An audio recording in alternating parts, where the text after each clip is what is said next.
Hello, ladies and gentlemen. Welcome back to Aegis Protectors League. My name is Ivar. I am joined by TDS. We have a Void Division game, week 5 matchup, final week of the regular season. We have Superfriends on the blue side taking on Dorado Gaming Iota. How you doing, TDS? Excited. It's going to be the last week before we move into its planes, right? If I'm not wrong, I don't want to call it playoffs because I think that it's not the whole of playoffs, but it's still just the last week of regular season that we are getting, and two teams that are still playing for some planes and playoffs implications. So this is going to be a really interesting match to see. Yeah, both these teams duking it out for the seeding going into play-ins here. But we do see the bans underway here. We see Zeri, Yep. Zinzao, and Jinx taken away by Super Friends. Then we see Ari, Vigar, and Trundle taken away by Dorado Gaming. And the first pick Hecarim comes out. Yeah, and I think from the few weeks that we have been going in the regular season, from what we have seen, we've seen a lot of power from the Jinx, from the AD carries. The Veigar as well has been popping quite a lot, and we have seen a lot of attention that the Hecarim has gotten. I feel like one of those quintessential junglers that if it's not Xin Zhao, Lee Sin, and sometimes even the Trundle, Hecarim has a lot of the attention most of the time, and that's why we see it first pick here from Super Friends. On the other side, it feels like it seems that it's going to be answered by the Bolivar, although Bolivar still has flex peak potential, which means that it can still be sent towards the top lane, the jungle, and even the support position. There's not a lot of people that play it, but it's a potential as well. And with that, we may see now maybe the AD carry getting picked here, since it's one of the positions that you typically are okay with blinding, and it's not that bad to take it at the start. Yeah, I agree. I think the Volibear is definitely a flex pick here. We haven't seen Septi on it yet, but definitely can pick it. But we see the early Corky lock-in coming out from Dorado here for their, I'm assuming their mid laner. Yeah, potentially. Well, Corky originally was an AD carry, so Yeah, there's still that chance, but it's been years since I feel like we've seen a true AD carry Corky. And right now, the power from the Corky in terms of just the raw AP damage that he deals is really not comparable to other mages. Maybe Victor is like the only one that certainly has come to mind with the power of the Corki, and that's why we see it blinded. And the power from the scaling already by DOG is actually quite good with the Corki. Answered immediately with a Jin Karma lane from Super Friends, meaning that they pretty much want to have control over the bot lane, and with that, maybe allow for the Hecarim to have a lot of rain on the bot side, get control of dragons, get control over the potential enemy jungle, and try and just dictate the early stages of the game from the bot side. yeah, I definitely like this Karma pairing with the Hecarim, especially those Mantra E's, the Yeah. movement speeds, the shields. To keep Hecarim topped off in some of these team fights is going to be important. But we see Dorado Gaming here with their R3 pick, lock in the Nautilus, presumably for the support here. Yeah, and it's a lock in that it's not that atypical. We have seen it a lot of times with against this kind of squishy supports, really good engaged supports like the Nautilus, like the Leona, get a pick to make it so that if they ever misstep, you can just burst them out. You do need an AD carry that can follow you up. And with Nautilus, we typically see the Kaisa much more so than other AD carries. The Samira ban is as well as smart because it's also a good pairing with the Nautilus. And if you don't get a good AD carry pairing with the Nautilus, this bot lane may be just really bad for whoever ends up getting picked there. The Jin Karma can be so effective, can be really powerful, and can make a lot of a mess down there if it's not careful enough. The thing is that with the picks that DOG has taken now, I feel like we're going to get a counter pick top lane, since the AD carry is potentially going to be selected here instead of just getting the pool so squished out that you cannot get picked into it. And the Ezreal banned away as well. Yep. We see the Ezreal Smear taken away, and we see the Syndra Irelia taken away as well. Yep. Leaving up this R4 pick here, I'm assuming this is going to be ADC here, so you don't break that Volibear flex, assuming that it is not Corky ADC.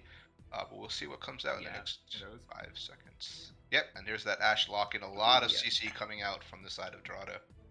Yeah, a lot of big potential, a lot of CC, and quite good control of vision thanks to the hawk shot that she gets.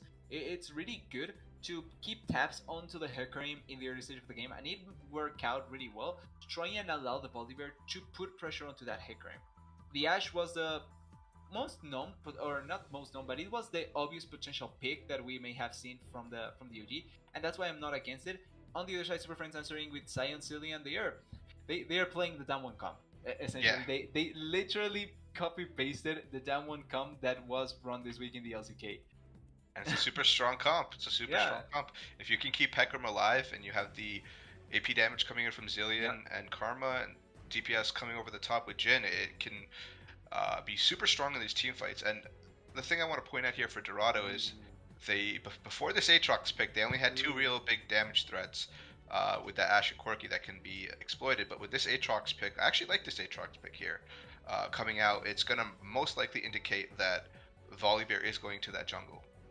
Yeah, I'm honest. I'm not the biggest of Aatrox's believer, if I'm honest here, and I really don't like it going against the Sion, especially a blind Sion, because Sion is a champion that even if you pressure with a kill, it's never going to affect him that much. Aatrox has a power spike point where if he doesn't succeed really effectively in the mid game, he kind of falls over and die.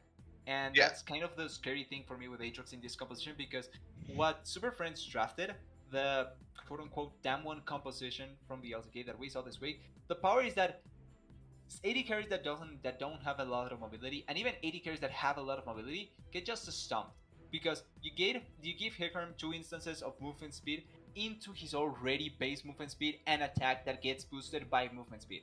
If you do that, then AD carries like Ashe and Corky, even if you go a tank build Hecarim, it doesn't matter, they explode immediately. So you're taking 2 damage dealers quite easily with the Hecarim, and the Sion is one of the champions that can withstand a lot in the front line without having to worry about the back line, because he just soaks up damage. And then you have 2 builders in the form of the Cillian and Karma that also have shields, as well as a revive. Not something that almost any other champion have in the game. So you're potentially risking a lot of the game with a lot of early game pressure, and if it doesn't pay off, you're kind of putting yourself into a really tough spot, because later on the Hecarim is just going to run over everyone, quite literally. Yeah, I agree there for sure. One thing I did want to point out here is that both teams are using substitute top laners here, so there might be a little bit of volatility here in the top lane depending on what these players can do. Code Ren, excuse me, is filling in top lane for the side of Dorado Gaming.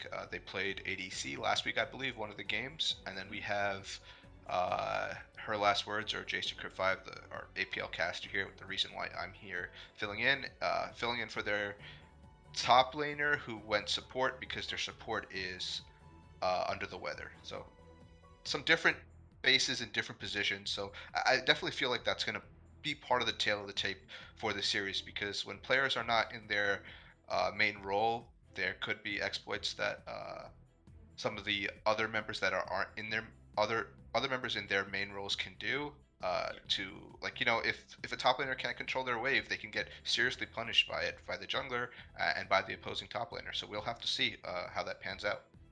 Yeah, but thankfully you brought it up, because I feel like that's also why I think Sion is an actually good pick here, because it's not mechanically demanding. You don't need to pay attention to a lot of the way that you play with Sion, because it's just going to essentially face tank a lot of the damage. That's it. You're standing front, you're trying to peel for your backline and try and just make it so that you are not pressured, or your players are not pressured to die. And that's why I like Sion as well more here than the Aatrox. The Aatrox is much more demanding. He has a win condition that, if it's not met, can be punished even much more harsher, and the Sion will scale even better. So that it's kind of, I think, where if you have players that are not typically put into their position, you'd rather have them in something that doesn't demand them to try and do something out of their comfort zone. Yeah, I definitely like that point where Sion being somewhat of an easily executable champion. You know, you just W the wave there, Q the wave there, excuse me, and shove it in, and then just kind of do that on repeat. But on the contrary, Aatrox takes some execution, so it might be a little bit difficult to pilot on the other side. Another thing I want to point out here is that Ginja is on this Zilean pick here for the side of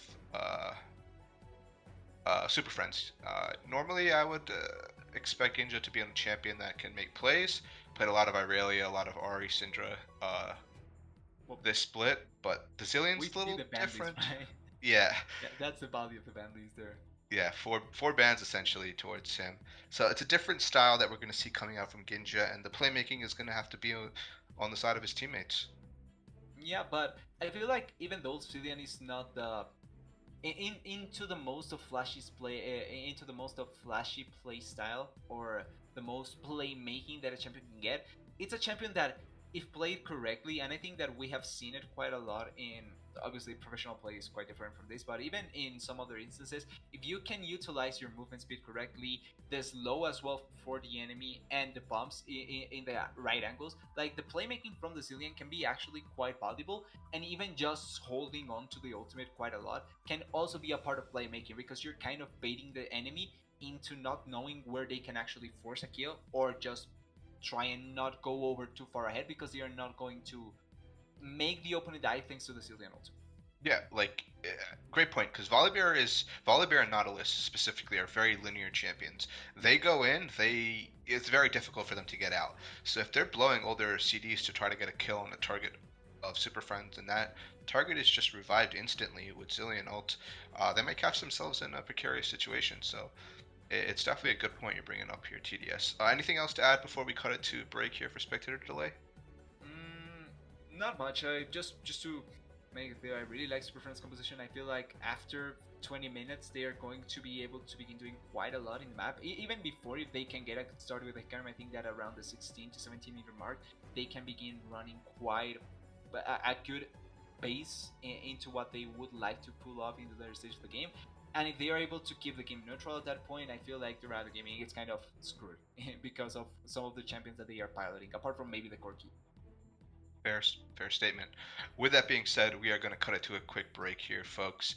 Don't click away from that browser. We'll be back here in 2 to 3 minutes after waiting out the spectator delay for Game 1 of Superfriends taking on Dorado Gaming Iota.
All right, ladies and gentlemen, we are onto the Rift here for game one of this best of three series. Apologies for the HUD on the right side um,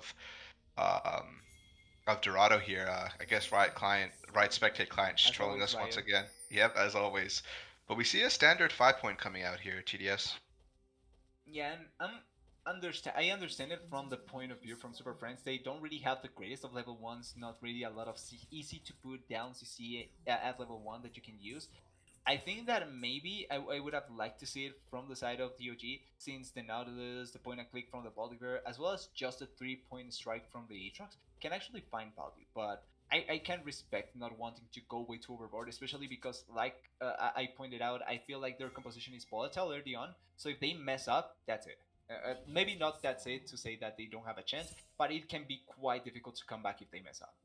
Yeah, the volatility is definitely there, and the snowball potential for both teams is definitely there. So these early levels and this early jungle tracking is going to be very important as we see both junglers starting on opposite sides of the map. Yeah, I mean, it kind of puts the potential gank route for both of them.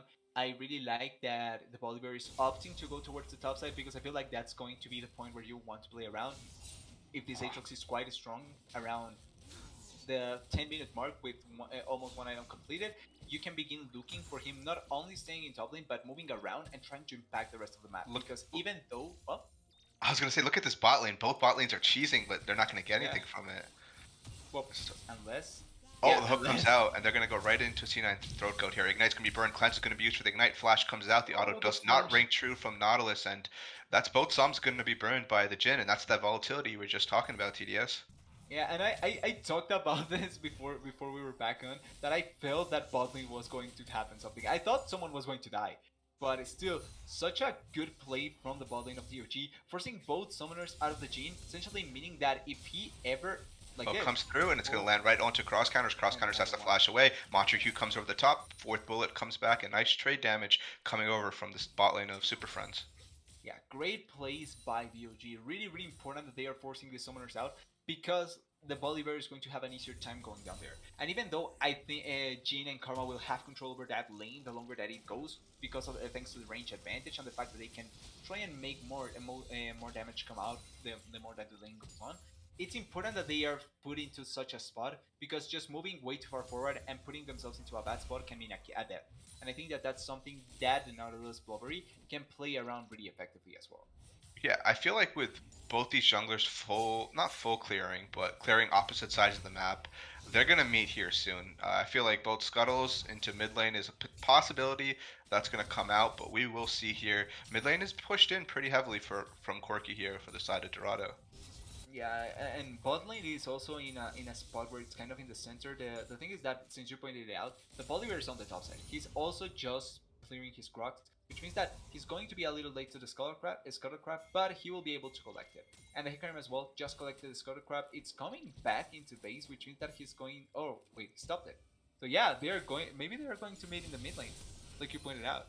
They're It's beginning. almost mirrored. Yeah, Just but looking at the yeah. mini map here, Hecarim's gonna be the first one to engage here. The bomb comes out, but here's Volibear on the other Double side. stun. Double stun, big double stun coming out from Ginja. Yeah, The flash is yeah. gonna come out. Oh, flash is gonna come out from Corky there. First blood going over to Ginja, but the trade kill is given back over to Septi, and that's gonna be a 1-for-1 trade there in the mid lane. Yeah, and quite a good trade for the Bolivar, because he got the double buffs from the Hecarim. He's going to check into the top side, which are not going to have any camps remaining. Maybe the Grump, which will be spawning relatively soon. But he's not going to collect anything. They are waiting for a potential dive, but I'm not sure if you really want to pull off a dive against a Bolivar, Sion. Like, it's one of the champions that can turn it around and can mess up your plans really heavily if you screw up the dive.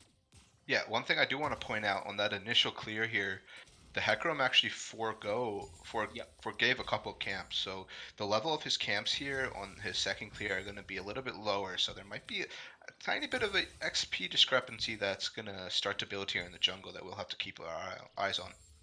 Yeah, and it was something that kind of surprised me when I was watching the minimap, how quick he got into the Scholar Crab. And it's like you pointed out, thanks to the fact that the some of the camps were left open. But it means, like you're pointing out, that the lack of experience is going to affect him, and the fact that he lost both double buffs, or both buffs, when he was still waiting to clean up his whole jungle means that he's not only going to take a little bit longer, but he's going to be behind. He's going to get his impact on the map a little bit later. And the level 6, which I point always for Hecarim as probably the most important part of his game, to be delayed. And I think that that's really important for the future ganks to come from the Bolivar and the Hecarim. Yeah. Another thing we didn't get to point out here that the Scion here in the top lane had to expend TP, and the Aatrox was able to back and come back to lane without expending that TP. So I expect heavy trades coming out from the Aatrox with this TP advantage, just to try to burn some of the resources the Scion has. He's kind of already doing it with the pots being blown by the Sionet. Oh, hook doesn't land, but we see a gank in the bot lane here. Stun is going to come out onto C9 Throatgo, and he goes down. The auto text onto cross counters. The slow auto's coming out from Manny on this Ashe. The shield comes out, the flash auto. Manny's going to be able to pick up that kill, and Hecarim's going to go try to look for the Ashe, but to no avail. Gets hooked up here by the Nautilus, and that's all we're going to see there. 2 kills going over to the side of Dorado Gaming. Yeah, once again, great trade. No summoners thanks to the initial engages from the Nautilus means that easy kill collection from the Bolivar. And I really like the point of tension that the Bolivar has given towards the bot lane so early on, because even though the Aatrox is a place where I would like to see action, it's also a place that it's going to be hard to kill because of the nature of the Scion. And since both champions are 80 damage dealers, it means that it's going to be a little bit harder, especially with the Bramble that's already complete. Oh no, oof. Ooh, I thought he was going to smite that away. Yeah. It was getting stolen. And we actually see a slow coming out onto the Corky here. Just going to Valkyrie away, but very, very nice deep pink ward coming out from the Aatrox on the blue side jungle of Superfriends here. Yeah, and I feel like this is a good point to look a little bit into the differences from both teams. And already a nice CS lead, not only in top lane, in mid lane, and in AD carry, but also even just in the jungle. Almost every position from the side of Dorado is winning in comparison to their counterparts from the side of Superfriends. And I think that even though it's not the worst of parts to be in or positions to be in, it's still a bad start, especially so early on. Full cut red. Then gank coming out. We're going to see the ultimate being blown by Aatrox. Aatrox is not going to be able to get anything else from this unless they're going to make me eat my words. We see the Q2 come out. Q3, last auto. 1 solo kill and the 1v2 coming over to Aatrox here, and that's all we're going to see there. Why? I don't know why he's walking forward. You're in a really bad spot. Oh, wait. And we see a potential kill in the bot lane here. Ignite's coming out. We saw the snare come out. Flash auto. 4th shot. And that's going to be a kill going to be picked up by the bot lane of Superfriends. And Volibear is about to come, but they actually peel back towards the dragon here. Or they're going to try to save their Corky, it looks like. Yeah, they're going to make sure they're able to escort Corky out of that jungle there. Yeah, and nice decision, not allowing for the Corky to die, even though both the bot lane didn't have summoners on the Jhin. I feel like it was a good chance. It's still not necessary to just throw everything in the boss to try and get the kills. And instead, the Bolivar is collecting the jungle camps from the Hecarim that are just spawning, taking the red buff, so putting the Hecarim even further behind. And just speaking a little bit about the top lane play that we just saw, I really hate the fact that the Hecarim stayed. Because even though you're forcing the play away... Oh, Volibear's going to jump over the wall here. The stun comes out. They're going to try to go into Ginja here, but ultimate is available. It doesn't seem to have mana for it, and it's just going to be forced flash out from the Zilean.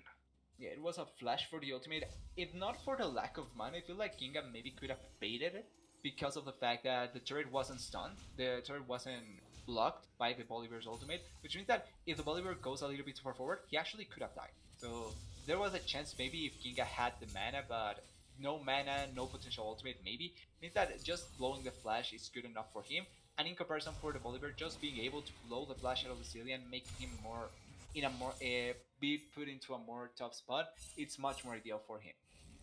Yeah, and we're seeing this Rift Herald being started up by Septi here. Septi's been all over the map here, ganking mid, ganking bot, getting objectives. So far, both neutral objectives going over towards the side of Dorado here. As we see Ronald here pick up the bot scuttle as a little consolation prize on the other side of the map. Yeah, and with the collection of the Herald, we may see the first turret falling down. I would expect it to be towards the mid lane or the top lane. Oh, and there's a little pick coming out here. They're going to try to go onto the Nautilus, but Nautilus has that tanky nature. Yeah, it doesn't come out. We see the ultimate come out Ooh, nice stopwatch blocking the last shot from the curtain call here. And Corky's here as well. We see the Zillion onto the Hecarim. Hecarim's going to try to go forward. Bomb goes down onto Ashe. On the backside, we see Ginja getting chased down by the Corky, but here's going to be a kill coming out. We actually saw the TP come out from Code Red. TP I mentioned earlier that's going to pay its dividends here. Able to pick up one kill, and that's just going to be a 3-0 in favor of Dorado Gaming. Yeah, but that was such a lackluster execution out of the Superfriends.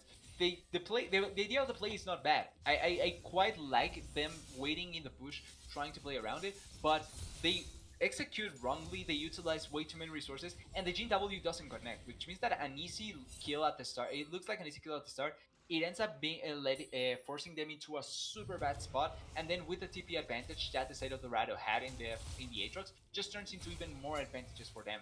Great response by Dorado, great use of their advantage in the summoners, and Superfriends seems to be clueless as to how they can respond correctly, because that play, if it works out, it puts them back into the game. But since it didn't at all, it now makes them be in such a bad spot that any other teamfights that they take, at least in the next 10 minutes potentially, it's going to be really bad for them, and I'm pretty sure they don't win them unless they get a really important pick at the start of it. Yeah, in straight up 5v5 fights, I don't think Superfriends is going to win anything for the near future until they're able to get some items under their belt. They can look for picks like you mentioned, but it's already a 4,000 gold lead here at 11 minutes TDS. It's getting out of hand very quickly, and if one or two of those team fights go in the favor of Dorado, the game could pretty much be over. Yeah, it's becoming much beneficial for Dorado in terms of just the sheer damage. Ginja might be caught out. Flash Stun comes out. Ultimate's going to be used, but doesn't matter. Cross counters also on the other side of the wall. Two members from the side of Superfriends are on the other side of the wall. Are they going to be able to pick out the Hecarim here? No, it looks like Hecarim's able to get out, but heavy trading in the top lane as well. And this is just going to keep on going. Codebrain right now with the advantage that he had, he gets just force and get a kill. And Karma's dead. Karma's going to just get chased down. Arrow comes over the top. They're going to try to leave that one for Ashe. Man, he's able to pick that up with the volley over the wall. And that's 2 more kills. Yeah, and I really don't know what Superfriends are doing. They seem to be playing like they have an advantage when they don't in reality. We see the ultimate coming out from Sion. Not going to ring true here. And Code Red on this Aatrox is just going to walk out. Yeah, and Aatrox, just by walking forward, forces out 2 ultimates, doesn't get punished. And it's just turning bad into worse. It's just becoming way bad for the side of Superfriends. And by trying to stop the bleeding, they are actually just bleeding a bit more. They seem to be trying to play like they have a lead, when in reality they are so far behind. Walking into the enemy, trying clear vision is not something. It's not a privilege that you get when you're this far behind, and it's something that with an enchanter is much harder to pull off, because it's an enchanter. She's a squishy champion. If she gets collapsed, she's dead. And the Cillian as well, he's a squishy. He cannot survive for that long, even with ultimate. And they are walking like they have an advantage, like they have a Hecarim that has an item that can just one-shot anyone. Flash is going to be burned here from Corky. Potential pick. Oh, no. The E runs out and unable to push back the Corky there, and all they get is a flash. It's something, but they definitely need to start collecting some of these kills and shutdowns that are on the map. Yeah, flash is nice, but gold is much more important, and they certainly need to get it, like you're pointing out. I like the proactivity of that play, especially because the Corky was kind of in a bad spot. But if you're going to commit for a play like that, you have to use the Ghost since the start, and the Ghost was used after the Corky used the flash. That's why we see the E running out before the Hecarim ever gets to that spot. Yep, the Valkyrie and flash, just like you mentioned. Code Red is just really wailing on her last words here in the top lane. Not really having any... potential gank in the bot lane here. It's going to come out. I don't even know if they need the gank. Looks like, the Smite's going to be able to secure that there. They're going to be able to block the curtain call. They will, so it's going to be a 1-for-0 trade here for the side of Dorado. And I feel like that's the tale of this entire game. 1-for-0, 2-for-0, 3-for-0. All these fights going in the favor of Dorado. But here's Hecarim. The flash is going to come out. They're going to block that onto the shadows. And Ashe finally goes down. Kill going to be given back towards the side of Superfriends. Are they going to be able to chase down the Volibear? I don't think so. He pops that ultimate and runs to safety here. Yeah, no flash. He didn't have any flash, so if they had a little bit another form of CFR from the Cillian, maybe they could have pulled it off. But this playing the bot lane means that mid lane gets completely left behind. After 14 minutes, first turret easily collected for the Corky, and a lot of gold into spot. Oh, Until dive here, they're just going to go straight into oh, nice Scion here. They're going to pick up that kill. Scion is going to spawn here and just try to collect some CS for himself. Uh, yeah, and they're just like you said. You put that many resources. The side of Super Friends put that many resources to the bot lane. They left up the Corky to roam, and then Dorado's able to punish the other side of the map. yeah, this is the smart play that you typically see most of the time when two teams play. It's answering a play with a play from yourself, but trying to get the most out of your own play. And even though they lose the Ashe in the bot lane, it's just the Ashe. It's not like you're losing quite a lot from that play alone. The turret didn't die. In comparison, you get a turret from the mid lane, and as well you get a kill in the top lane. So the overall net gain was more in favor of the side of Dorado Gaming, and the goldie just speaks for itself. It keeps on climbing, keeps on becoming better for Dorado, and like we pointed out previously, the side of Super Friends needs to find a way to stop the bleeding, because if not, it's going to become harder and harder for them. This Corky is going to hit like a truck, and the Scion, even though he is a mid shield, he needs items to be a better mid shield against Corky damage that is going to scale so well. Yeah, Corky's already got that mana immune, mirror mana almost finished here. Just a little bit more mana needed there. One more spell cast should do it, but they're going to be a potential gank in the top lane. Flash is going to be burned by the Scion here. I'm going to pick up a little bit of trade damage back, but nothing too heavily. Yeah, even with the amount of armor that he has, he's still quite weak against this Aatrox, and he still needs some time. I like the plays that Safety has been pulling around the map, collecting the objectives, utilizing the leads that his laners have been getting, and it's just so easy to get so many kills, and maybe another one here. Yeah, they're going to pop that Herald here, going to pick up the kill here onto the Scion, and that tower goes down as well, and Dorado Gaming all over the map now. 7k gold lead here, 17 minutes. Is it safe to say it's their game to lose now? With the goalie that they have, yes, because the toughest step, in my opinion, for them was going to be two. Oh wait. Oh, potential gank in the bot lane here, but the TP response coming out from Aatrox going to dissuade that dive attempt, and nothing's going to come from that. Yeah, nothing much loose, but yeah, the toughest spots for me from Dorado's composition were going to be getting a lead and closing out the game with a lead. Because even though they may be really far ahead, there's still potential to clear waves. They have a lot of damage from the side of Super Friends that if they get enough time, they can make use of. And that's why the side of Dorado, even though they have a lead, they are on a timer. And they need to clear out the game before the timer runs out. Those are going to kind of be the toughest spots for me. I will say with Ashe going this Kraken crit build, I don't think they're going to fall off in damage. Where they might fall off, where we might think they might have potentially fell off in damage is kind of going to be subsidized by this Ashe being able to damage freely, but not if she gets ulted here. They're going to try to one-shot Manny here. Manny does go down. Yeah. That's that potential damage with the E you were talking about. We see the ult coming out from Septi. Shutdown going to be given over to oh wow, Corky's just gonna use that package. Quadra kill coming out. Potential Pental. Is he gonna pick this up? I wonder if it's gonna get stolen away. I don't think so. I think they're gonna give him the Penta kill. And King, what's it face? Welcome to the Penta kill club. I'm disappointed that they didn't try to steal it. Honestly, giving away a Penta is not something that I'm a fan of, but still, it's a Penta collected for the Corky, and a really great response by the side of Dorado. Now, I wanna say, Super Friends, that play was a good idea. Killing the Ashe and trying to kill the Bolivar is not a bad play, but Cillian dies with ultimate. He doesn't use it at any point, so the members just die because... And by forcing that play, one of the things that was going to be tough was escaping because they were forced into a bad spot. So even though I really like the play and I think it was a good play to try and put themselves back into the game, it gets completely punished, and anything that they got was answered correctly by Dorado Gaming. Now, it was able to slow down the pace of the game a little bit. They didn't lose almost anything much more than that dragon, and even if they lose the soul, it's not like that's going to be the end of the game, especially because the soul no longer means game winning. It haven't been like that for a long time, but right now it doesn't mean that if you lose the soul, you lose the game. It just means that it's much easier to win it, obviously. And I feel like Super Friends, by finding that pick, has shown that this Ashe is quite volatile. You pointed out that with the build, she's not going to fall off in damage, but she's easier to kill than she would have been if she went shield wall. Like before, it was easy to kill her thanks to the movement speed that the Hecarim was going to get, but now it's even easier. So if the Ashe disappears at the start of a fight without actually doing anything, then it's becoming much easier for the side of Super Friends to turn around a team fight in their favor. Yeah, on the contrary here, I don't think Super Friends has a response for the split push that's going to come out from Aatrox here in the next couple of levels. They're super far ahead. They can 40 just CS, clear. yeah, they can just hope to clear here, but uh, at what point is that just clearing not be enough?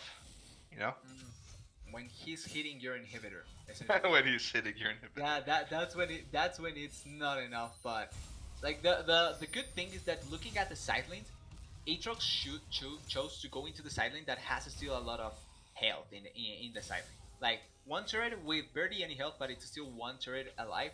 Then you have a full turret with health, and then another turret. You have three turrets to go through as the Aatrox, and it means that the side lane has an easier time clearing it. So even though it's going to be hard stopping this Aatrox, if the Aatrox had chosen the top side turret instead of the bot side turret, and I feel like it has to do a lot with the current state of the game where the Baron is the buff to go for, then it would have been easier to pressure the side lane. But as Yeah. of now, with the side lane that they have chosen, it's going to be much harder to go for it. But this play is great. This Yeah, is such a smart play. we see the Baron call coming out from the side of Dorado. They swept out the blue side jungle of Super Friends. They had the pressure in the bot lane, and this is essentially a free Baron. Yeah, there's no way to contest it. They were trying to make a play happen in the bot lane, but thanks to vision control that the Aatrox had, unless he dies here, but I don't know they have damage. Enough damage. Yeah, if I'm honest. they tried this before, and Code Red was able to trade it and turn it back around, and looks like they might be able to do the same. We see the TP coming out from Corky. but here's Corky Corky, has that burst, the burst damage that Rocket doesn't connect, but at least they're able to save Aatrox here. And that's enough damage. Septi's going to be able to pick up that kill into Karma. Going to look for another one. No stun available, but does have that auto. He's just going to Yep. Oompa stomp him. Hook doesn't ring true here. Ultimate's going to come out from Nautilus, and that's going to be another kill. Triple kill coming out for Septi here, and he's just going to walk out from tower range. Yeah, that was easier. That was easily executed by the side of Dorado, and we saw the play happen previously with the Aatrox. You don't have enough damage yet as a Hecarim. Realistically, you don't have damage. You're a tank. But against the squishes with movement speed, you can kill them. But Aatrox is another story. You have to play around damage dealers to be able to deal with these Aatrox, and simply there's no one that was around to deal with it. Overall, this game has been really well played by Dorado. They have been running around the map in the correct way, taking advantage of the correct places, utilizing their advantage in lanes to make the most out of objectives, and they have collected. They have essentially played this game how you have to play in an early game based game. Yeah. They're able to get those picks, able to get the solo kills as well in lane. Saw some turnaround fights in the top lane here. By Code Red, and in the bot lane, like you mentioned, level 1 blowing those summoners, and the jungler having the presence of mind to come back and make sure that they're able to punish them for not having flash. Very good presence of mind coming out from Dorado, but we see a fight in the mid lane here. Arrow's going to come over the top here, and Karma's deleted, but TP coming out from Sion here. They're going to look to focus the Sion as the TP comes out. He's going to ult away, and it's just a straight up clinic coming out from Dorado Gaming. Yeah, it's just not possible for the side of Super Friends to fight any potential advantage right now. Like, they are getting already pummeled in their base, like that. Yeah, and there's just too much damage. Nice double bomb coming out from Genja here. Some damage traded back, but I don't know if it's going to be enough. Like, if the game was with... It's 15k already. Like, if it was at only 10k, where the Cillian has another item, the Hecarim is not dying like that, and the Sion as well has another item, that double bomb can actually mean something really important. But at the point of the game that we are, where the gold lead is so huge that it's not only wallets but actually gold lingots that are getting slapped around, it's just simply not enough from the side of Super Friends. Like, even though I like their composition more, and I feel like at this in the 30 to 35 minute mark, we're going to see it shine much more. I don't think we're getting it. The gold lead is simply just so high that the game should be closed out in the next 5 minutes. Yeah. They got their soul. The recalls are coming out. They're going to pick up their last completed items. I expect this last push to be the final push coming out for Dorado Gaming. Yeah, and brings us now to the question of what should Super Friends try and do to correct in the next game? Because I don't think it's composition wise. I don't think you correct anything from the composition. I feel like it has to be from the way of playing. And realistically, to me, the reason that they lose this game is Septi. Septi played this game so well, responding correctly to most of the plays. He was everywhere in the map. He impacted every lane. And if I'm not wrong, I talked a little bit about this off camera, but I said Bolivar, the first gank for Bolivar is going to define a lot of what happens, and he really did. The first two ganks that he pulled off, the first one got a kill, and the Oh, continuing arrow. ganks just Doesn't. ooh, he's not a sniper. Fail. But yeah, the continuing ganks just meant more leads for Dorado Gaming, and that just make the game even easier for them. Yeah, it's looking like. I don't know if they're gonna wait for this next Baron to spawn in the next minute 40 before they look for a proper end here. But unless, oh, looks like the engage is coming out, and the side of Super Friends is gonna go for broke here. We see the back end gonna get completely disrupted here by the hack roam, but the hack roam is deleted. The backline's also getting deleted here by Code Red, and that's gonna be a clean wipe. Yeah, so 4 people dead already. Just the 10 health Jin walking into the Nexus for safety, trying to get poked out, but yeah, first Nexus turret goes down, second Nexus turret being focused, it goes down, and the side of Dorado Gaming potentially looking for a little bit of a stat pad here on the Jin, but instead they're going to grab the win here, and game 1 going over to Dorado Gaming Iota. Yeah, and it's not only the way the game one going into them into Dorado Gaming, but it's the way that it did. It was such a domination from start to finish that it just feels really incredible how played this game. I really like the way that they played. I'm going to keep on making this point. I really don't like their composition apart from the Corky and the Ash. I feel like the Corky Ash Nautilus can work out. Maybe you take something else apart from the Nautilus, but the Corky Ash is okay. But the other pieces I really don't like, and I feel like can get so easily exploited. But the way that they played with the pieces that they had is what matters the most. And I feel like the way that they did in this game was so good. They knew what they needed to do. They played around their win conditions correctly. They took advantages. They took the advantage that they gotten in the bot lane from the start really well, and they pressured it as much as they could. Then they looked into the top lane. They had an advantage there. They pressured it as much as they could. And each time the side of Super Friends tried to go for a play, the answer from Dorado Gaming was 2 times better because they got more gold out of that. Yeah, I think you hit everything on the head there with that analysis. I definitely want to see Ginja on something a little bit more proactive. I think that he kind of just was sitting mid clearing waves and watched everything collapse around him. He wasn't able to get anything going on the Cillian. That's just the nature of the pick. But besides that, I think Super Friends need to go back to the drawing board, figure out how they want to adapt here for Game 2. Yep. With that being said, we're going to cut it to a quick break while we get everybody into the lobby and get the draft set up. So we'll be back here in a couple minutes, hopefully not too many, for Game 2 of the series. Everybody panic! Hold on! I'm about to say something really cool. 3, 41, 9, and lift off! No one dies screaming without me. I feel like I forgot to shoot something. You're starting to bore me. She's such a loser, always ready to cry. Ah, come on. What's the worst that could happen?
All right, ladies and gentlemen, we are back for game two here. Sides have stayed the same. Super Friends have opted for the blue side, but instead we see a role swap here. You guys can't see it because you're looking at Draftful, but jungle and support have role swapped. So it's going to be cross counters in the jungle here, and Ronald MC on the support for Super Friends. Yeah, an interesting decision. If I'm honest, I was thinking maybe we would have seen Jason on the bot lane and then just Cross Canter stop playing top lane, but still we're going to see what does it bring, what does it mean for the team, and what does it mean for draft. Because now the situation may be that Super Friends plays tank champions instead of enchanters in the bot lane, or junglers that are much more carry oriented than the Hecarim that tends to go much on the tanky side. So we're going to see what does it mean and what does DOG also go opt into in the draft in the ban phase. Because we saw in the last time I think 4 bans, 4 mid lane bans if I'm not wrong. So this time around maybe they opt into another ban towards the jungle or the top lane or something like that. Yeah, so far bans are identical from game one. Yeah. I believe Dorado banned Rondo here. It's the same. Okay, so no adaptations from either side. I think for DOG, since day one, it's much more typical that they don't change a lot. But Super Friends, it's surprising that they didn't ban anything. But they are adapting already in the first part of the draft with the Corky takeaway. Victor is still open, so we can see the Victor Corky matchup still be played out. But Super Friends opting into the Corky in the mid lane kind of goes a little bit away from what we were initially saying from Ginga, but I feel like Corky still has playmaking potential thanks to the package. Yeah, we do see the Corky lock in here. Volibear still up. We do still see Hecarim, but we see the Tryndamere insta response. Yes. I wonder if that's mid lane. I hope it is. I really hope. Like I feel like people don't make the most out of this counter pick potential in the mid lane, and it's not only in the mid lane because his power as well being flexed around towards the top lane is so good for the Tryndamere right now. Ooh. And Hecarim as well. Hecarim taken away, yeah, for Septi here. So, taking away the Hecarim, I like it. I hope that they paired with something that can give movement speed. I would like to see it with Yuumi, if I'm honest. But I feel like if they go for Karma or something like that, it wouldn't be against it. The problem is that with the Hecarim being picked and the Tryndamere as well, there may be a lack of frontline if they opt into an enchanter instead of going for a tank initiator like the Nautilus or like the Leona. Ooh, Diana. Yeah, the Diana lock in. I'm assuming that's Diana jungle, because Corky's most likely going mid lane here. Unless it's AD carry Corky. Or top lane Corky. We have seen that as well. Too. This is lesser true. Success, I feel, but we have seen it previously, so it may still be that an option. I don't think we're going to see it, and the Nautilus getting taken away as well. So a lot of takeaways, Super Friends doing this game, but DOG also taking away the Hecarim. But I kind of like this in the sense that this gives them much more, much more of a say in how the team fights may look like, because they will have control in when they want to fight, how they want to fight, and when and who they want to focus on because of the Nautilus point and click ultimate. Something that I feel like maybe lacked in the previous game with no true initiator apart from the Sion, and then the Hecarim that pretty much had a predetermined target. But Lucian getting picked here as well. Okay, this is interesting because this may be a mid lane Lucian as well. I don't know, my head's everywhere right now. Is this Lucian bottom? Is this Lucian ADC? Is it Tryndamere bottom? Is it Tryndamere top? Tryndamere mid? Is this Diana jungle? Is this Diana mid? Is this Corky top? Corky mid? I have no idea, and they've got me stumped here. But we see the Samira ban indicating Nautilus is support at least. I know that. Yeah, Nautilus. Hey, you think you know that before we see Nautilus top? It's not that bad. I want to point it out that I think it's not that bad. People don't play it much, but I feel like Nautilus Step has a spot in the meta, or has a spot as a good counter pick sometimes. That's fair, but we see the ADC bans coming out from Dorado here, taking away Samira and potentially this Jhin. And I'm assuming, yeah, I'm assuming this is going to be a the Victor ban, just like I thought, just in case. And let's see what Dorado responds with here. Dorado has a lack of magical damage right now, even though Hecarim does still a little bit, but they are lacking magical damage.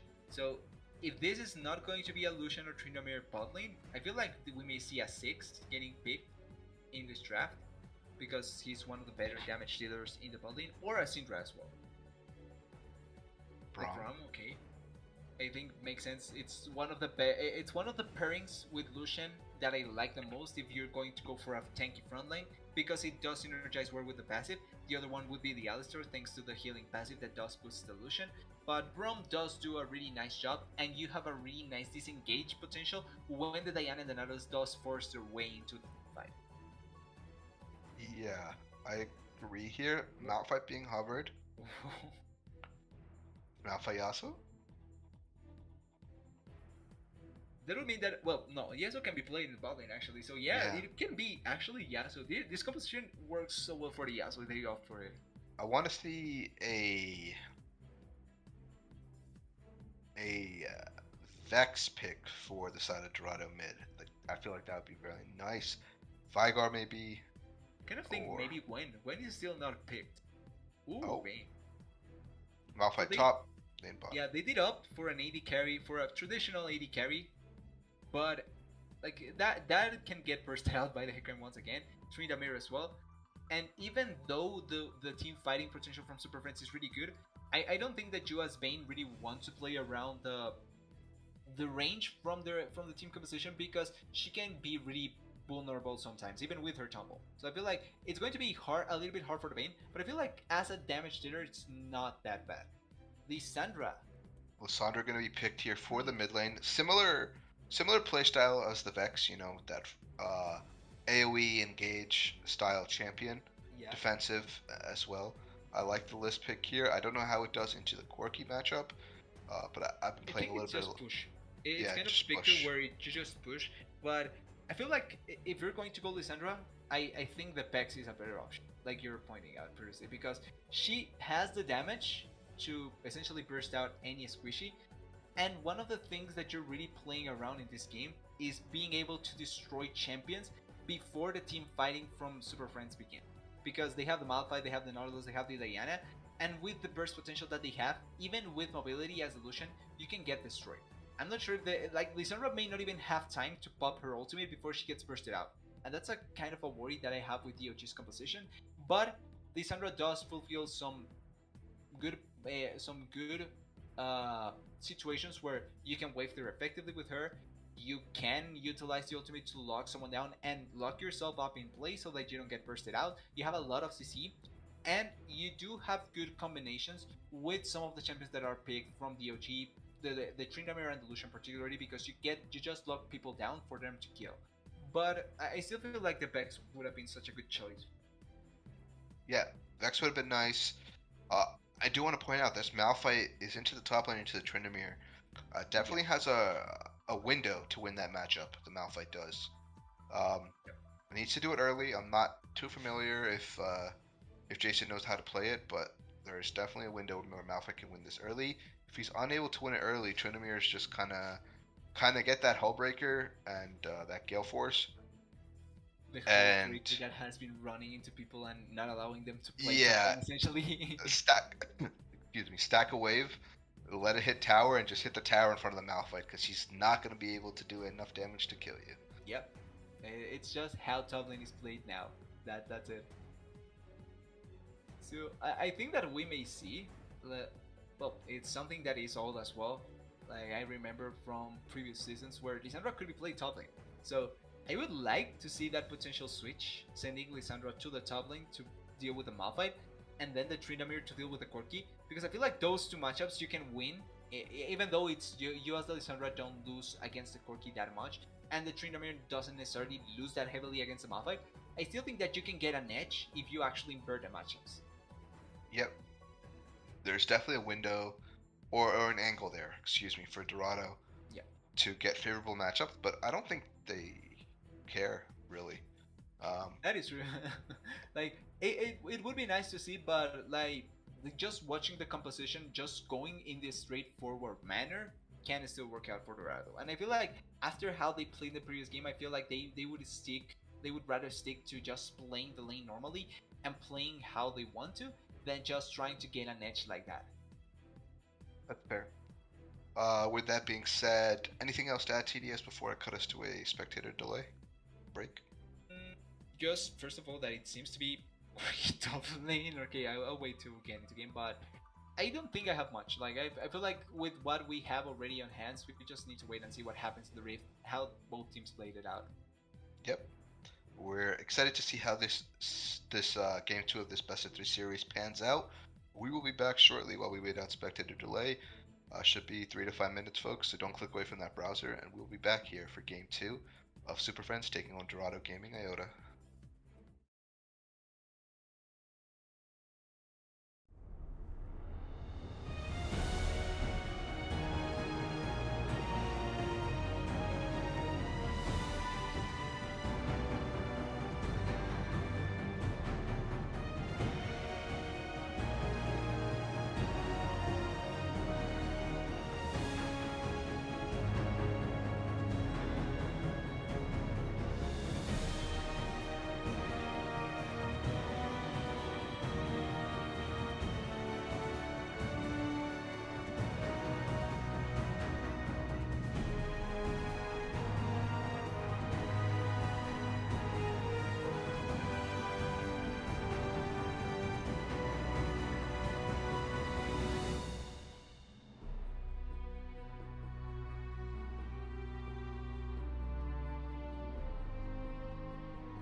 All right, ladies and gentlemen, we are loaded onto the Rift here for Game 2 of this Best of 3 series.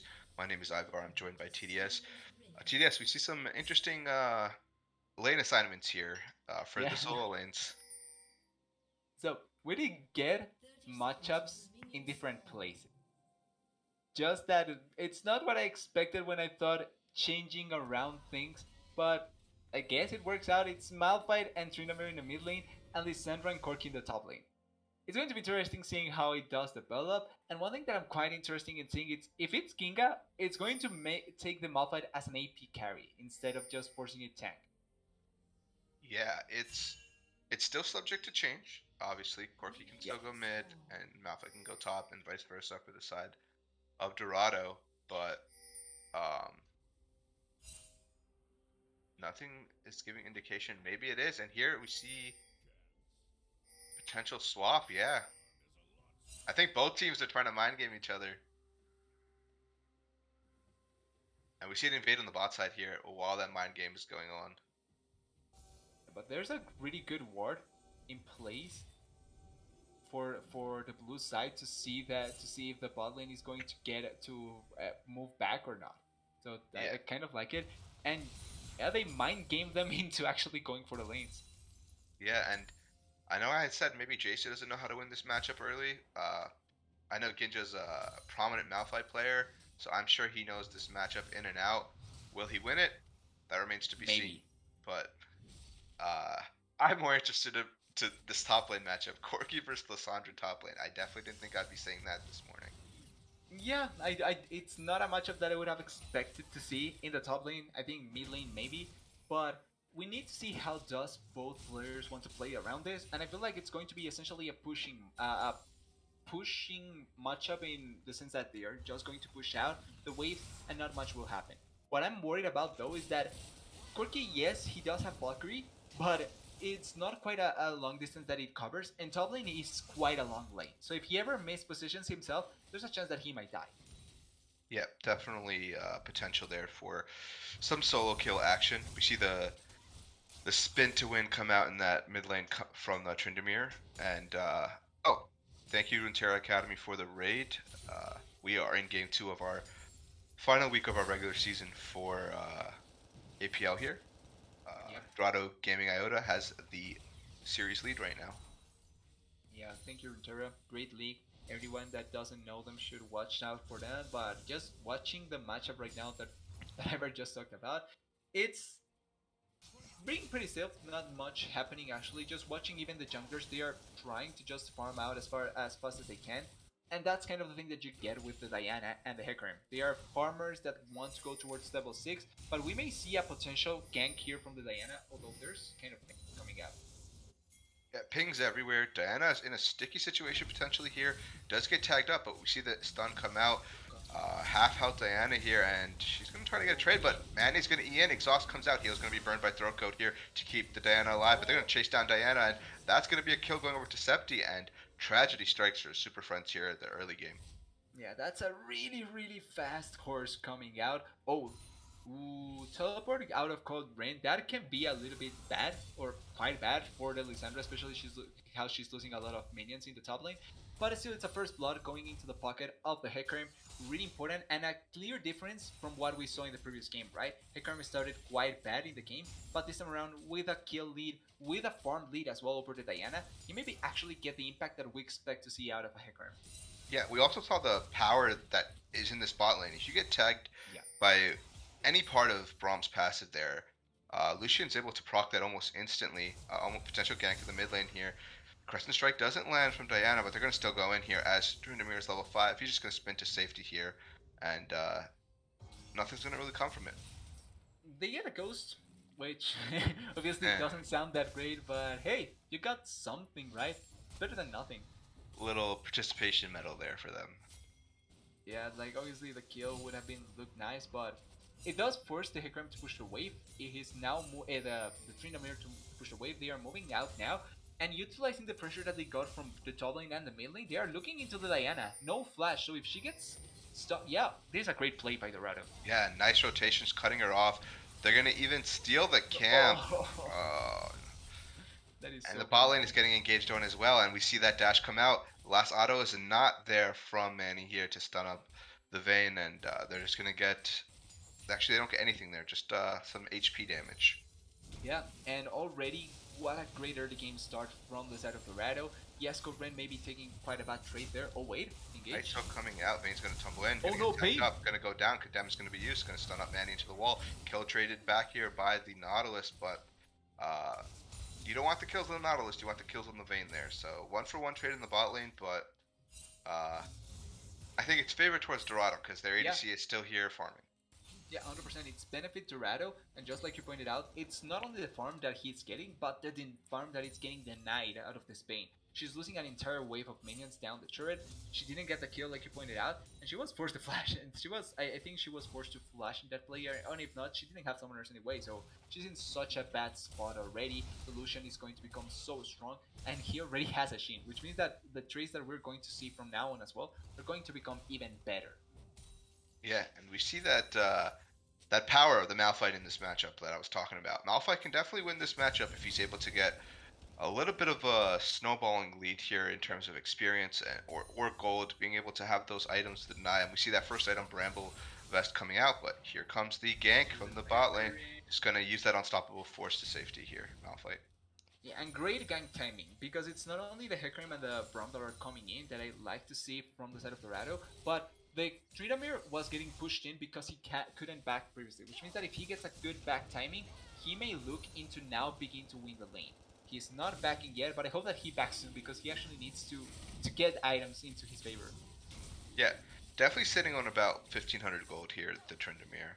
Maybe even more, 1,700 there as our wonderful producer is able to pan over for us. So I'm expecting boots and a potential Noon Quiver coming out. Hook does land here. Potential to pick up a kill, but nope, that's a fast horse. Just gonna run to safety. It's a potential horse just running away, essentially. Yeah. Not much Yes. there. Even if Ronald here on the Nautilus had that ultimate, it didn't matter. He was just gonna run out the ultimate till he was to safety. It's so hard to lock down the. Oh wait, Ronald. Stun's Is gonna coming come as well. out. Yeah, we see the fear. Does have that flash, but it doesn't matter. I think Braum needed to kite around to the other side of the wall, but it's okay. Gets that flash out from Diana here. From the Nautilus. So Nautilus, excuse me. Yeah, no, it's still really nice play they're pointing out, even though the ultimate doesn't get value, and that means that Hecarim may lose a little bit of pressure in terms of gank potential. Still so much domination from Dorado. Diana still cannot find a way to impact the lane. She's going for the Herald, which I think it's really important to try and get the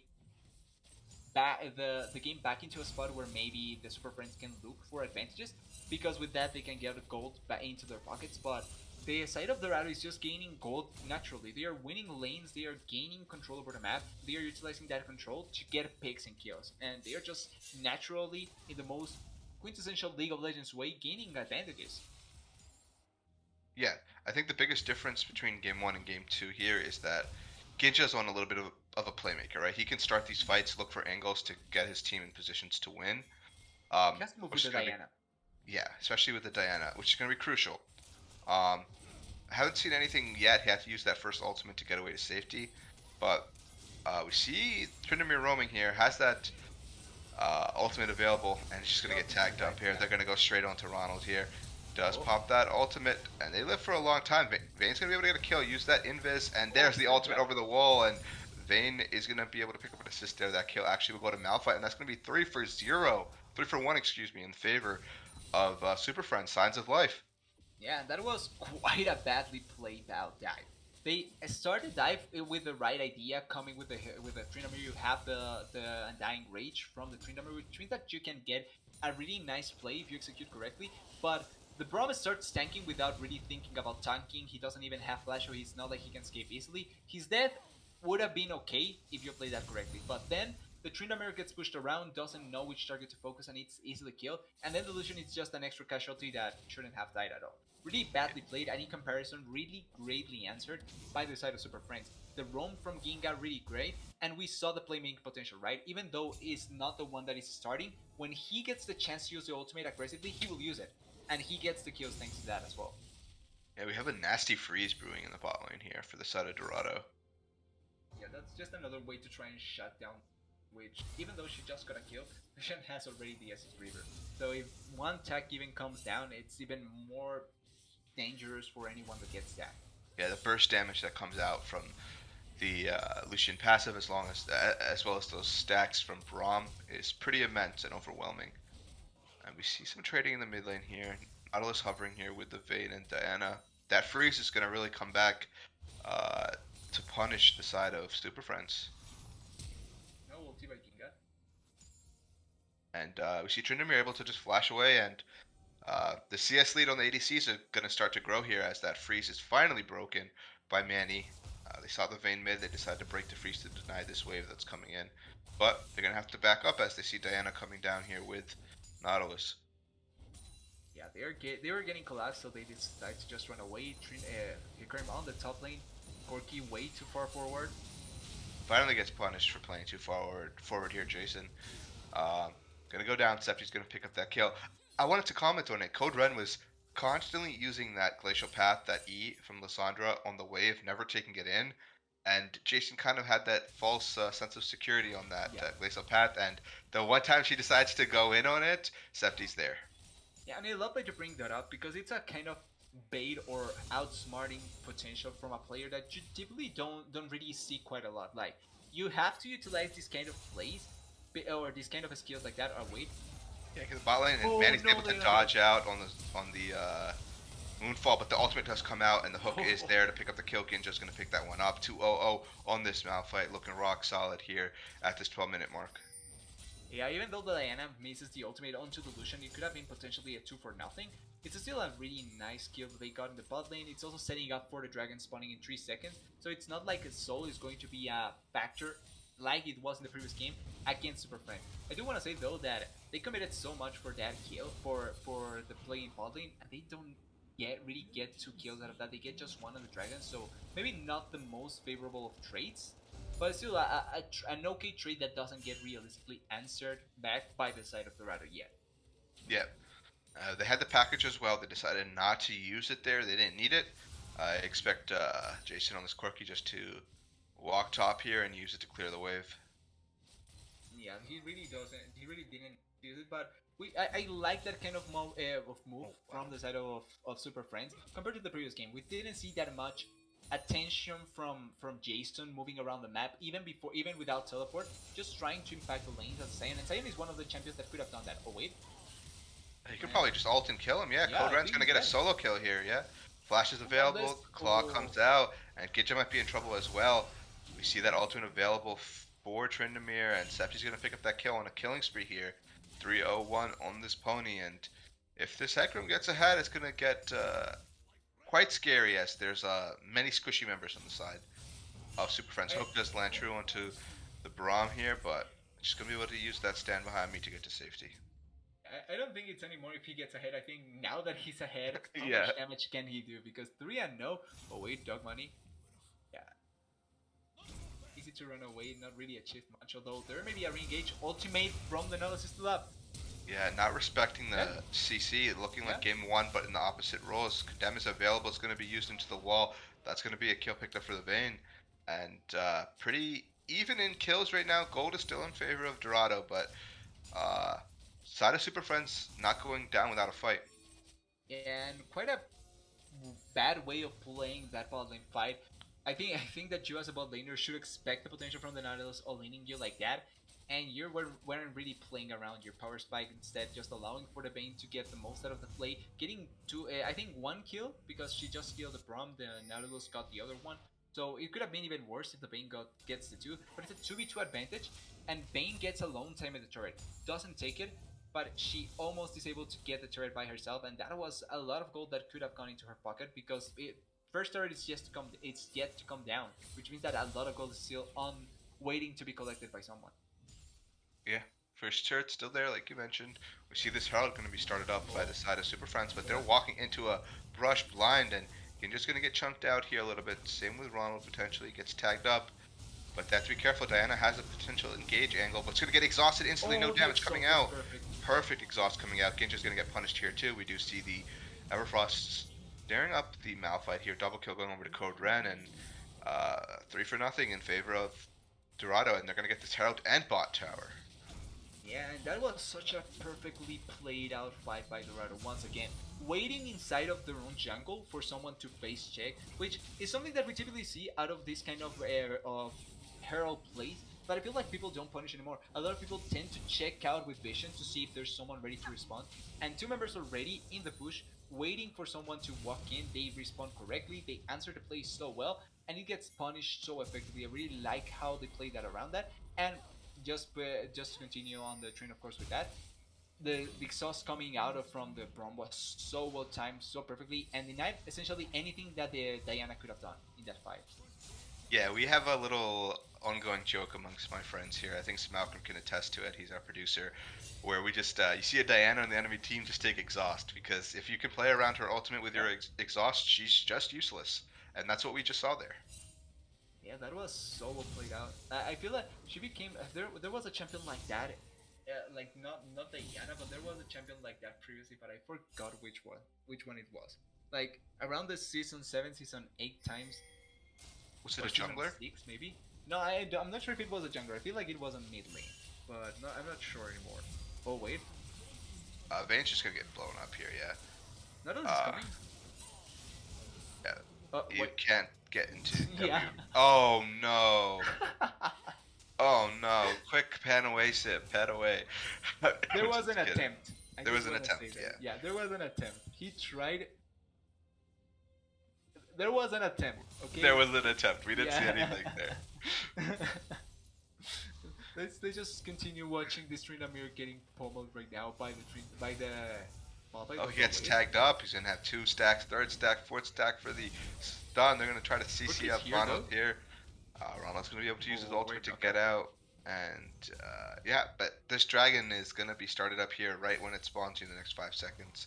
TP available for Ginja here. I don't know if he's gonna look for an angle. He has a nice ward there towards the mid lane, but Are they going to fight it though? Like Bane is still coming back to base. Nautilus is out of base. Yeah, they're not opting to fight, and I think this is a smart play. Third dragon of the game, but you already have secured one for yourself, so you're not that worried like you were in the previous game to collect that dragon. And I feel like as the Diana is one of those champions that I always consider that she gets stronger with each component. Not even an item, just each component makes her even stronger than she was previously, obviously. So the fact that right now you'd rather just allow Diana to keep on farming, get to level 11, get another potential component, and allow her to fight in a better condition, it's much more ideal for the side of Superfriends. And Ginga is not getting damage. Now he's getting damage. yeah, Gale Force gonna come out. Oh, Gonna have to ult over the wall there. You're still gonna get chased down. Flash gonna be burned. Flash gonna be burned in flash. response. Q comes out, steals the movement speed, but here's a slow coming out Oh, from the there's Tryndamere. no He's gonna turret. have the last spin. The last Oh, crit comes out, and King What's Its Face gets the solo bolo in the top lane. And and another one. I literally was about to touch on the itemization from Throat Goat here. Not having that shield bow leaves her Susceptible. susceptible to being one shot, as she just gets potentially, not potentially, pretty much one shot there by the ultimate Yeah. from Zepti. Yeah, that's the kind of thing that I was worried about in the previous game. This game is instead not that impactful. Although wait, And we I'm see not the sure about Nautilus this fight. ult. Diana ults there too. They're actually doing good damage here, but here comes Code Ren. He's gonna flash over the wall to stun counters. Has that glacial path, gonna use it, and here's Tryndamere just free hitting onto Yeah, this Corky, and bye. Corky's gonna go down. Ultimate's gonna be used. Ginja TP's in, finds his whole team dead, and he just has to run to safety. At least he can run fast enough so that it doesn't matter, but he's just getting so destroyed. Like the side of Super Friends is getting once again controlled. The mid game came in and the lead it was at around 7 kills if I'm not wrong for each team. But Yep. 10 minutes later, or not even 10 minutes later, 7 minutes later, it's 16-8 now. And it's just thanks to how the mid game has been played around by the side of the Dorado Gaming. I feel like they have found better advantages. They have found better places to look into, and just their leads have been better utilized by them. And we see a pause coming out here. So just bear with us. Hopefully it's Hopefully nothing it's not serious. wrong yet. Yeah. I think because it didn't immediately cut us to that 27-minute mark there, it's not going to be a full length pause. But like you're touching on the state of the game here, where just 7 minutes ago the kills were even. There was about a 3K gold lead here for the side of Dorado at 7-7. But here we're coming up on that 20-minute mark. It's grown to a 5.5k goal lead for Dorado. They're up 8 kills. Dragon, pretty much the map is theirs right now. Yep, it's what can they do with the lead that they have that can just keep on augmenting the longer the game goes on. And I feel like that's just something that Dorado has been able to use more than the side of Super Friends. Like Super Friends, it's not like they cannot get a lead, it's that they don't get the best out of that lead. Yep. I also want to point out this Lissandra top lane really putting in work. I was a little bit skeptical of the pick, but I I was think with you. yeah, but definitely since it's into the Corky and it's a matchup that you play in the mid lane, I think it works, especially with the longer lane because she's able to chase down Corky uh, with those glacial paths that she has, and using that fake out like I mentioned earlier to kind of like mind game the Corky a little bit for that one potential gank, pick up that kill and start to snowball. Yeah, and that's also kind of why we don't see that main kind of a squishy top laners or squishy champions played in the top lane because it's so volatile. Like the longer lane, the fact that you can get ganked from a lot of places and it's a lot, even get dived, and the amount of attention that you get from the rest of the map is not that high compared to other lanes. It just means that you're pretty much left on your own, and that's why AD carries tend to struggle. Even Lucian and Kalista that have been AD carries that have taken a lot of advantage from playing top lane can get dumpstered really heavily if they don't play accordingly, and they are super squishy, so they tend to die easily. That's why even though the Corky may have worked out in a lot of instances, you have to play much more careful than with any other matchups, because if you messed up once, you're dead. You can now lose quite a lot of impact compared to just simply other top laners. Even Renekton, that is one of the champions that I feel like if he dies once, he kind of loses a lot of impact in game. He would have much more impact in the lane dying once than that of the Corky, because he at least survives longer, has more resistance, has more chance to outplay someone than that of the Corky. Yeah, and we're back into game here. As you saw, the little stutter pause there that happens, we're getting that resolved, and it looks like we are back. After that little bit of an issue, it looked like the support had DC'd, reconnected. Hopefully nothing too serious from there.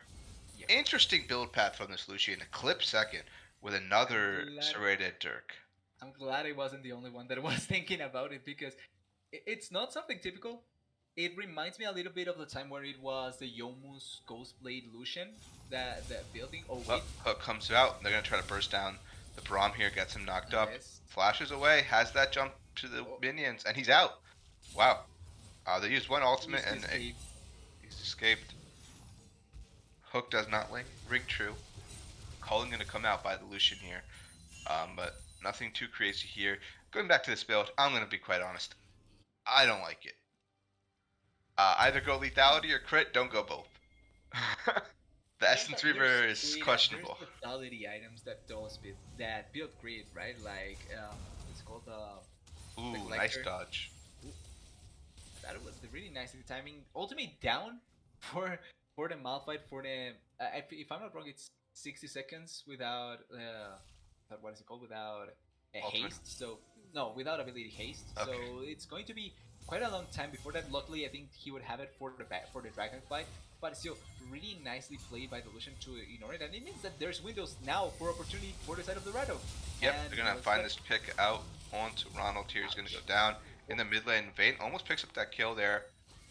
We had that ultimate burned. You're gonna use the ultimate from Crossgun. It's gonna pick up that kill. Maybe Manny goes down too. No, but we do see the onslaught of shadows coming out from Septi. Septi's gonna be able to pick up kill. So did Code Red, and there's 2 members more down on the side of Super Friends. And here comes Jason just poking away with those rockets. Excuse me. I don't think he's gonna be able to pick up anything. Damage. Yeah, Corky doing Corky damage essentially. Yeah. I was almost baited into thinking they were going to engage, but Trindamer does die. I think playing a little bit too far forward for my liking. He didn't even go for the what is called the Hull Breaker, which is the more typical build. But I am not against this build, especially because it does allow you to kill targets even more easily, like the Diana, like the Corky, that doesn't have necessarily a lot of armor, and even if they stack armor, it's going to work pretty well to kill them. but he cannot go that far forward, especially without his team, because he just got control, and the Diana just used ultimate and killed him. So he Yeah, needs to be a little bit more careful. yeah, and if you're gonna go deep, fully go deep. Don't go in, pop your ult, and run Yeah, away. you cannot be Go, half-hearted. yeah, go in, pop your ult, and look to kill them, even if you go 1-for-1. Yeah, trading 1-for-1, I feel like it's the bread and butter of what Tryndamere does like to do. Like, even if you trade 1-for-1, you're still doing much more than just simply dying. They do have package for this fight though. Every ultimate is up, so the side of Dorado needs to be careful. This is the one of the best chances that Superfriends will have to win a fight. And Look at mid lane. like Oh, we're engaging here. Dorado's gonna go in. Ulti. Gonna get ulted up here. Diana, Oh, Diana. beautiful Diana ult, but package over the top, and they're gonna be able to burst down the side of Dorado. Super Friends is here. 2 kills gonna be picked up. Lucian is still alive. Yeah, Lucian is still alive. Gonna be able to get away actually. Code Red also trying to dissuade the chase onto the Lucian here. Gonna go over the wall here. Skinja's gonna land with the stun. They're trying to get towards the Tryndamere, but Tryndamere, yeah, no flash available. Tryndamere already picked up 1.5 towers here. Code Ren is gonna go down, and here comes the Tryndamere. Gonna one auto crit. Gonna try to go into Ginja. Has that LDR completed, so this is gonna be a lot of damage. Flash is failed.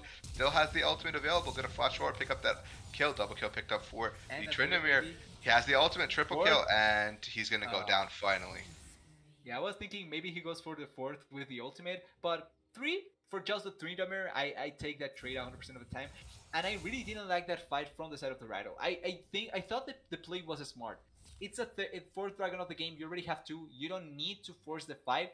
Instead, if you're able to keep them there, Tryndamere is pushing. He's gaining advantages for your team. If he's left alone with turrets, he takes them down so quickly. And I thought that if they were going to play around that, that was super smart from Dorado. But instead, they force the fight after the Drake is already dead. They go onto the Corky that has the package, which means that he's not an easy target to kill. And then they fail to protect the Lucian and or use even the exhaust correctly at the correct timing for the Diana. So just the body overall was so bad in that fight, and the way that they fought it wasn't really an example of how Dorado has played this game so far. Yeah, it was uncharacteristic at the very least. But still, they're in a good spot. Like, they're Yeah. still 5,000 gold ahead. They still have 2 dragons into their name. And a fight that does go into their favor can potentially meet Baron. Yeah, if they didn't have what was it? If Tryndamere wasn't able to pick up those kills at the back end of that, I would say that was a net positive. But Tryndamere got a lot of tower pressure and a lot of kills back. So yeah, it's still a heavy favorited towards Dorado. But signs of life from Super Friends. Yeah, they are showing that they are willing to fight, and that's going to be one of the best spots to see them fighting, right? With package, with the core, with Malphite, with ultimate, everything up for them. That's going to be the best potential for them to be able to fight. Inga, I think he has the ultimate out. He might. This LDR is really Okay, doing whatever it wants. That's good. Yeah.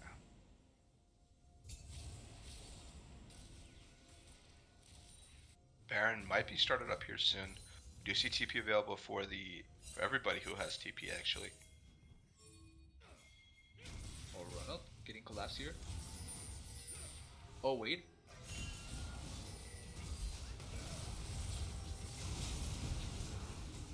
Engage happening here from the Diana. Diana's gonna go in. Targets. Yeah, Oh, Diana's just gonna get completely deleted here, and that is looking like a 4-for-1 in favor of 4-for-1. Dorado. And Baron. Corky didn't TP into the fight, and I can kind of understand it since it's a Corky. It's not like a Lissandra that has the potential from the back to come in and ultimate someone, but if it's going to be like that, you cannot force a fight that heavily from the side of Super Friends. You have to play with your whole 5-man squad. If not, you're losing a lot of value. If I'm not wrong, I think right now Corky is the strongest member from the side of Super Friends. With 2.5 items, he deals so much damage. He would have impacted that fight positively, but it's just a fight that was forced so unnecessarily gets punished effectively by Dorado. They collect 4 kills, the Baron buff, and the pace of the game once again ballooned in the favor of Dorado Gaming. Yeah, like game 1. Actually, it's a little bit different than game 1. I think this is a little bit closer. Super Friends are putting up a fight, but we're coming up at that 30-minute mark. And like I said last game, I'll say it now. It's It's Dorado's game to lose. Yeah, and I feel like this is harder for them to lose than in the previous game, because in the previous game I can kind of see how they could have failed, thanks to the fact that they still have champions that excel in mid game but fall off in the late game. But you still have Lucian that, even though he still Oh. got away. Flash engage, the ultimate comes out, doesn't land onto anybody, Oh. but Culling does, and Corky's going to go down. Now he's definitely not going to be in this fight. Yep. And that's And Dragon essentially. yeah, Dragon spawning here. Tryndamere is just going to go on to the Malphite. Malphite actually slowing him under tower, winning that trade pretty heavily. He has a lot of armor, so it's not that surprising to see him lose that fight. But this also means that the Dragon is being done alone by the Hecarim until maybe the Tryndamere comes in. With Diana. This is not a good spot to fight by Dorado. You need to be careful. You need to be careful. There's potential to engage here. Malphite still has that ultimate. Unable to pick it up, but that's going to be a kill going over to Vayne. Yeah, and a really nice pickup that they get there. I don't understand why Dorado were in that position with both Hecarim and Tryndamere so far away from them, but they still collect the Dragon. They are still in the driving seat. We need to see how much do they get with this Baron buff, because they will try and push the waves in the side lanes. They have a really strong side lane push with the Tryndamere, as well as even the Lissandra. She can pull really effectively and force a lot of damage onto the turrets, but we need to see how much can they actually do with this Baron, because if not, the game prolonging a little bit longer can still mean a potential win for the side of Superfriends, especially with some other champions that they have. Yeah, it's this is my hot take. At what point does this Lucian build cost them the game? Vayne is going to be so much more prevalent in team fights 35. than Lucian with this build, because this build is double lethality, Yeah. crit. Now he's going more crit with. I'm assuming that's going to be LDR or Shiro does. I really don't know. He's like trying to. It's not surreal, does, if I'm honest. Doesn't need any. Yeah, but he's gonna. He deals a lot of damage. Oh, he's dead. He does do a lot of damage, but he's really squishy at the same time. Are they going to pick up this kill onto Code Red? Ultimate still available. Going to be able to use their Glacial Path to get away. No flash. Corky package over the top. They're going to be able to pick up this kill. That's another kill going into the Vayne, and Vayne is getting stronger by the minute. They're able to pick up one or two more of these stragglers. This can be anybody's game. Beautiful ultimate coming out from Braum to disengage there. Yeah, and really showcasing how important it is for Dorado to still not think that they have control of the game. Like, I feel like they still have a good enough chance to win this game out, because some of their champions are better in late game compared to the previous one. But the late game scaling from the side of Superfriends is still super good. Oh, I'm going to look for a 4-man engage here, 3v4 in the mid lane here. Vayne Down dead. goes Vayne. Great target focus, and here goes down. Cross counters. They're unable to pick that up, but TP from Malphite. Going to run away here, and that's going to be a 2 for nothing. Good recovery from Dorado there. Yeah, really, the Malphite teleport really doesn't accomplish anything, because Malphite doesn't have ultimate, so they essentially teleported Malphite to not do anything. And I didn't really like that play from Superfriends. Forcing into the turret without minions, you're never getting that. The wave was still coming in, and you're putting your back onto anything coming from behind. Without vision, without a lot of vision, but just easier for the side of Dorado to get into the game, to get into that point and be able to kill the Vayne. This is also why I mean, oh wait, Malphite has ultimate. Big 3-man ultimate on the backside, going to be knocked up again by the Nautilus ultimate, turret, yeah. but they're not going to get anything for that. They're just going to actually die and lose a turret. Yeah, and another Malphite ultimate that doesn't achieve much. Really important for Dorado to get that advantage. They need to get this and get out, because Diana is already out. But getting advantages back into their pockets, still in a good enough spot for the game. But like you're pointing out, okay. Okay, safe. Yeah, no, nothing. But like you're pointing out, this Lucian build means that he's not going to be as impactful as he would be normally with a normal build. I think I said 35. I'm actually going to correct myself and think that it's potentially 39, 40 minutes where this Lucian build essentially becomes useless, because he shouldn't be able to deal quite a lot of damage compared to the Vayne that is reaching 4 item points. Same with the Corky that will reach 4 items. So the side of the Dorado still need to be able to close out the game before the 40-minute mark. I think that's going to be a good enough time for them to close out the game and not be at risk. But if they keep on losing fights, if they get picked on like that, if they don't collect this soul at the correct timing, that may be game for them. Yeah. I think this Ocean Soul is going to be a really big tilting point for the rest of the game. Here, if they're able to pick this up, like you mentioned, um, it's going to help significantly in these team fights. I do want to see Vayne going double defensive here. I feel like if she gets stopwatch or if she gets CC, I like the QSS, but if she's stopwatching, I think she's dead right after.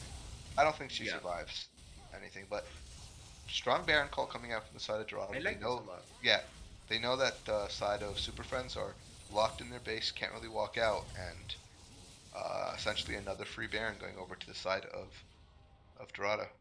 Trinamir needs to be careful. Yeah, this is a really nice call by them locking down the Baron buff, like you're pointing out. They were in a spot where you pretty much know where almost everyone is. You have control over the topside jungle, which means that the Baron is not that hard to secure, and they have enough damage to be able to secure the Baron buff. They are Yep. trying to go for a pick, but really nice read from Superfriends. Oh, Ooh, almost catches out. Cross counter's gonna have to flash out here. They're gonna pick up a kill into Ronald here. great. Incha has that ultimate. He's gonna probably Oh, have to he use got- it to get away. Oh, the He Diana. uses it. He uses it in place, and he's gonna go down. Hacker mode comes over the top. Cross counters is gonna go down as well, and it's looking like a clean ace here. 5-4, nothing. And Dorado Gaming Iota should close out the game here and close out the series here 2-0. Yeah, they didn't need the dragon, they just needed the bait of the dragon to be able to pull it off. Really nicely played by Dorado Gaming. We saw how a Hecarim would look if he's not put behind really early on in the game, right? And I think that playing around this Hecarim was really well done by Dorado Gaming. The Lissandra pick with the flex with the Trinamir as well, so efficiently used. And even though some instances looked a little bit iffy, particularly much more for because Manny got picked often, and the Trinamir also had some instances where he didn't really find a lot of value. The game overall was really well controlled by Dorado. They had a lot of power most of the time. They had the leads, they used the leads correctly, and they won most fights by playing accordingly to what the game needed. And I feel like that's why they end up taking the game 2-0, the series 2-0. Yeah, they're able to play their champions correctly, play to their strengths more Yep. importantly, even if they might have been outclassed compositionally at certain points in certain games.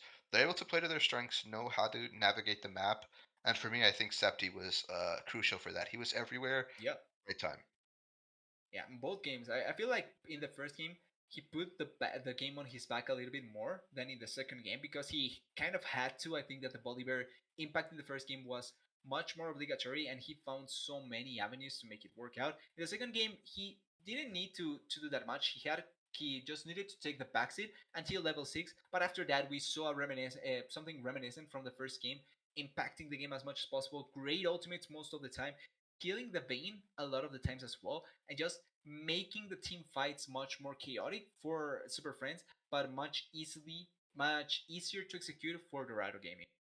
Yep, they showed why they were the better team here, and I think Yep. with that, I'm checking the standings here really quickly. I don't want to talk out of my butt here, but I'm pretty sure that secures them third. Yeah, that should secure Dorado third and Super Friends fourth going into play-ins. Yeah, that looks about Yeah. right Okay. because they're both 1-2 right now, right? Yeah, they were So both one that'll and two. Dorado will get that 2-2, and then they'll the side of Super Friends will go to 1-3, which will lock in the Void Division standings. Speaking of standings, we will be back later tonight. We're waiting for a couple series to end, and then we will have the APL play and draw show where we'll figure out the matchups for next week. So, anything else to add to TDS before I sign us out before we come back later? The only thing is congratulate Dorado for their performance tonight. Even with subs, it was really well done. And for Super Friends, even if it didn't work out well tonight, you still have chance just looking out in the next time that you're able to perform it. And for all the teams that are left to play or have already played and know where they are going, good luck. It's going to be fun being able to see these teams in the next stages of the season. Yeah. With that being said, we are going to sign out here. Thank you everybody for tuning in. We will ping the server, the APL role on the server when we go live again for the draw show. Shouldn't be much longer, hopefully 20, 30 minutes while some of these series finish up. because we need to lock in all the seating before we can spin those wheels. So uh, yeah, that's all we have for you tonight. Thank you, TDS, for joining me. Thank you, Malcolm, behind the producer's desk, and we'll be back later tonight.